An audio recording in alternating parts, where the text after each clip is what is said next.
قال رب اشرح لي صدري ويسر لي أمري واحلل عقدة من لساني يفقه قولي واجعل لي وزيرا من أهلي هارون أخي اشدد به أزري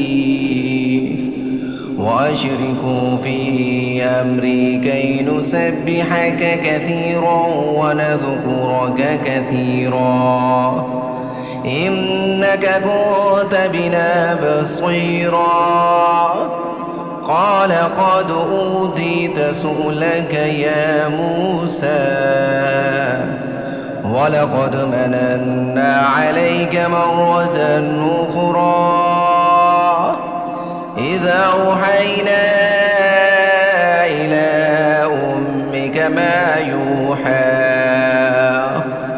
أن اقذفيه في التابوت فاقذفيه في اليم فليلقه اليم بالساحل يأخذه عدو لي وعدو له وألقيت عليك محبة مني ولتصنع على عيني إذ تمشي أختك فتقول هل أدلكم على من يكفله فرجعناك إلى أمك كي تقر عينها ولا تحزن وقتلت نفسا فنجيناك من الغم وفتناك فتونا فلبثت سنين في أهل مدين ثم جئت على قدري يا موسى واصطنعتك لنفسي اذهب أنت وأخوك بآياتي ولا تنيا في ذكري اذهبا إلى فرعون إنه طغى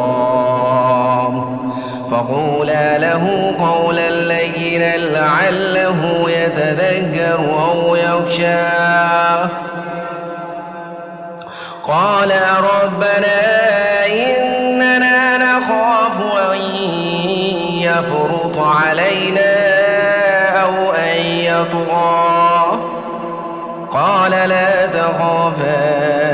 إنني معكما أسمع وأرى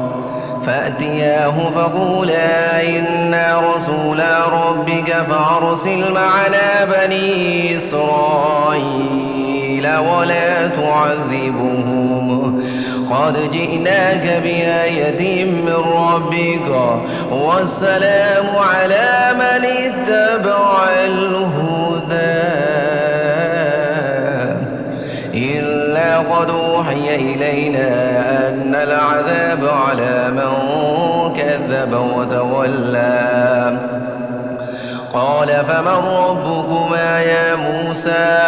قال ربنا الذي أعطى كل شيء خلقه ثم هدى قال فما بال القرون الأولى قال علمها عند ربي في كتابه لا يضل ربي ولا ينسى الذي جعل لكم الأرض مهدا وسلك لكم فيها سبلا وأنزل من السماء ماء فأخرجنا به أزواجا من نبات شتى كلوا وارعوا أنعامكم إن في ذلك لآيات